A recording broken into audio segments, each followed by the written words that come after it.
Économie sociale et solidaire. 3 mots pour définir une économie à l'écoute de vos besoins. Pour comprendre l'ESS, voyons tout d'abord ce qu'est l'économie. L'économie, c'est tout simple, c'est tout ce qui relève des activités à valeur marchande, c'est-à-dire la production, la distribution, l'échange ou encore la consommation de biens et services. En d'autres termes, il s'agit de tout ce qui vous entoure au quotidien. Vos magasins, vos loisirs, votre banque, votre assurance, votre école, votre emploi, tout ça constitue l'économie de votre ville. Cette économie peut être publique, c'est-à-dire gérée par l'État et ses coordinations, au service du développement économique et du bien-être des populations. Ou bien elle peut être privée, en l'occurrence le secteur des entreprises, et tout ce qui relève de l'initiative privée. Le saviez-vous ? 1% de la population mondiale détient près de la moitié des richesses. Dès 2016, 1% des plus riches possédera plus de 50% du patrimoine mondial. Ces inégalités criantes sont aujourd'hui le résultat d'un fonctionnement, d'une économie, où la recherche de profit l'emporte sur les considérations d'ordre social. Heureusement, c'est là qu'arrive l'économie sociale et solidaire. Une économie vieille de plusieurs siècles certes, mais qui est plus que jamais d'actualité. Elle est composée d'entreprises, organisées sous forme de coopératives, mutuelles, associations ou fondations, dont le fonctionnement interne et les activités sont fondées sur un principe de solidarité et d'utilité sociale. Une économie où l'homme a la primauté sur la rentabilité comme objectif ultime. La prise en compte des évolutions de la société, que ce soit en termes de besoins, d'emploi ou d'innovation, permet de pallier aux inégalités économiques, sociales et environnementales, grâce à une organisation plus équitable où l'homme est remis au centre du projet. Comment ça fonctionne ?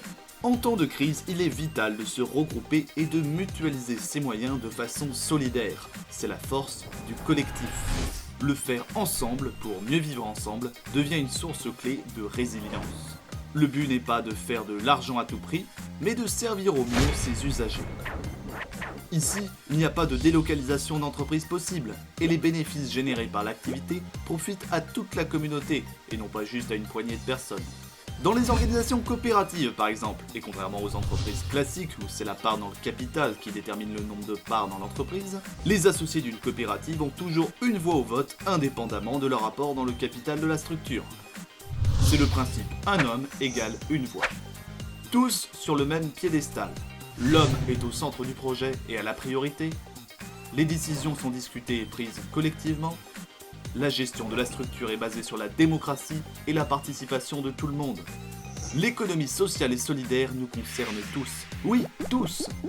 La preuve, vous participez chaque jour à une économie de proximité. Tout le monde utilise les services d'une banque. Mais saviez-vous que 60% des dépôts se font dans des banques coopératives ? Soit 17 millions de clients sociétaires.